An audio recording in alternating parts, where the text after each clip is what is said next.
सेठ जी, मैंने अपना काम खत्म कर दिया है। अच्छा चल तू जा फिर। मगर सेठ जी, मैंने सुबह आपसे कुछ कहा था, थोड़े पैसों की जरूरत है, घर में राशन पानी भरवाना है। अरे भाई आज तो मेरे पास कैश नहीं है, तो मैं कल देता हूं तुझे। अभी तू जा, है ना, जा। मगर सेठ, घर में मेरी बीवी बच्चियां मेरा इंतजार कर रही होंगी, पूरे नहीं तो 100-200 रुपए दे दो, थोड़ा बहुत राशन पानी लेकर चला जाऊंगा, वरना मेरा परिवार क्या खाएगा क्या पिएगा आज।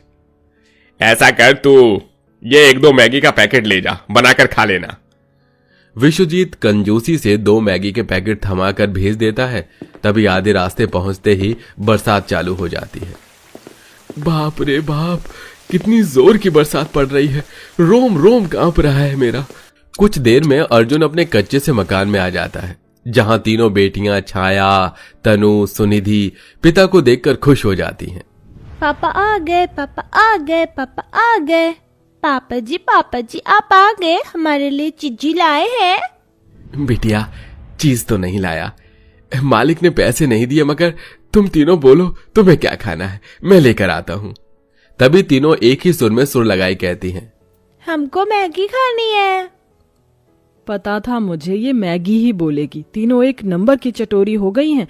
इन दोनों के साथ साथ सुनिधि भी बच्ची बन जाती है, 18 की होने वाली है। बाबा देखिए ना, माँ मुझे डांट रही हैं। अरे शर्मिला, क्यों डांटती हो बच्ची को? जितने दिन बेटी घर में है इसे अच्छे से खिला पिला दो, फिर एक दिन जब पराई हो जाएगी ना तो बहुत रोएगी तू। ये कहते हुए अर्जुन और शर्मिला की पलकें नम हो जाती हैं। भले ही उस परिवार की जिंदगी गरीबी में गुजर रही थी, लेकिन फिर भी वो थोड़े में खुश थे। शर्मिला अपनी तीनों बेटियों को तीखी मैगी बनाकर खिलाती है, जो कि उन्हें काफी ज्यादा पसंद थी। पर उस हंसते खेलते परिवार को बुरे वक्त की नजर लग जाती है। अगले दिन जब अर्जुन रोजाना की तरह फैक्ट्री में आता है तो अपने मालिक को बात करते सुनता है। जी बिल्कुल, देखिए आप चिंता मत कीजिए, किसी को कानो कान खबर नहीं होगी कि हम ओरिजिनल नहीं बल्कि प्लास्टिक वाली मैगी बनाकर बेच रहे हैं। अरे भाई, मुझको नहीं पता था कि ये मशीन ऐसी चीज बनाएगी, तभी तो ये चीनी लोग हमसे आगे हैं। हाँ?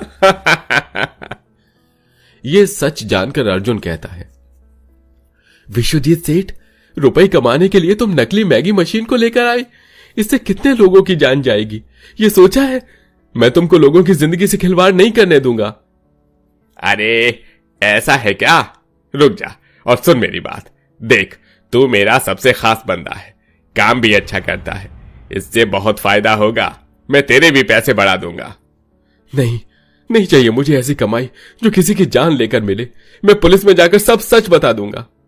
यह सुनकर विश्वजीत पिन पिनाकर अर्जुन को काम से निकालकर बाहर कर देता है, वरना तुझे जेल में चक्की में पिसवाऊंगा, मेरी बहुत पहुंच ऊपर तक है। अपनी ईमानदारी के बदले अर्जुन को काम से हाथ धोना पड़ता है। मायूसी के साथ वो घर जाने लगता है। तभी रास्ते में मकान मालिक उसे घेर लेता है और उसका कॉलर पकड़कर कहता है, अरे आज मिला है तू, कब देगा मेरा किराया? 6 महीने से टरकाई जा रहा है, हा? क्या समझ रखा है? दे दूंगा हुजूर, थोड़ा सा टाइम दो।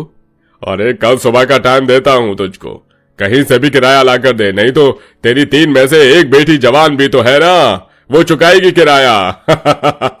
बोझ भरे दिल के साथ अर्जुन घर आकर खुदकुशी कर लेता है।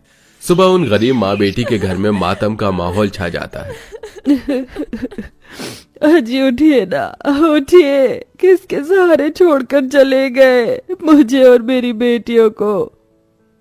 बड़ी दीदी, पिताजी को क्या हुआ? वो इतनी देर तक क्यों सो रहे हैं?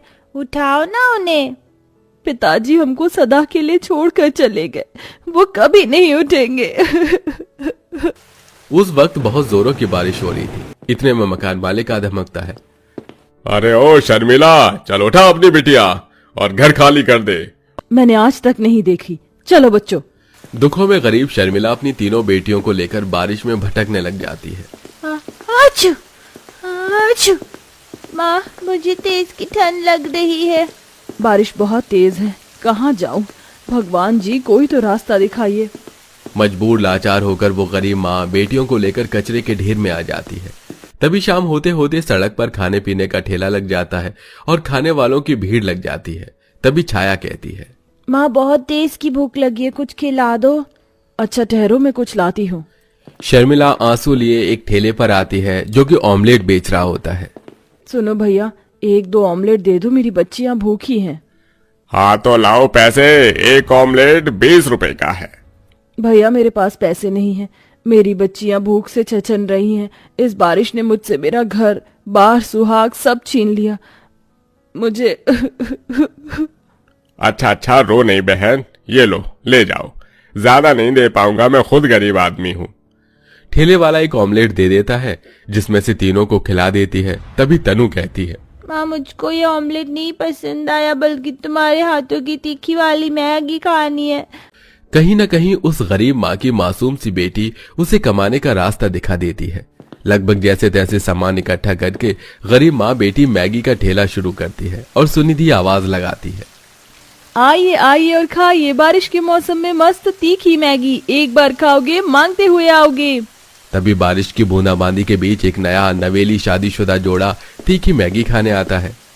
प्रीत देखो ना, वो गरीब माँ बेटी मैगी बेच रही है, मेरे मुंह में तो पानी आ रहा है, प्लीज चलो ना।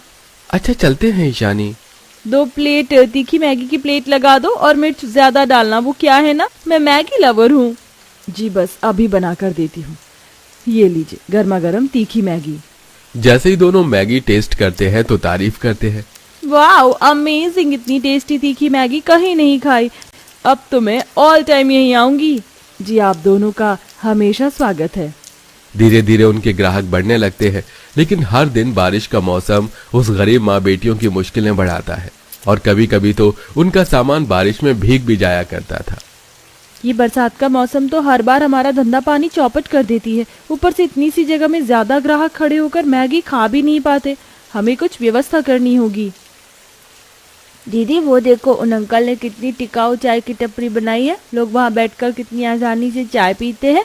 अगर हम भी तिरपाल की छत लगा ले तो ज्यादा से ज्यादा लोग हमारी भी तीखी मैगी खाने के लिए आएंगे। बिल्कुल अच्छा आइडिया दिया तूने छाया।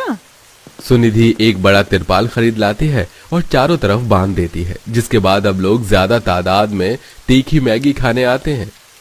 अरे बहन जी, जरा जल्दी से एक फुल प्लेट की स्पाइसी मैगी लगाना। लाओ माँ, मैं और तनु सब्जी काट देते हैं मैगी बनाने के लिए, आज लोग ज्यादा आए हैं ना। मेरी प्यारी लाडो कर।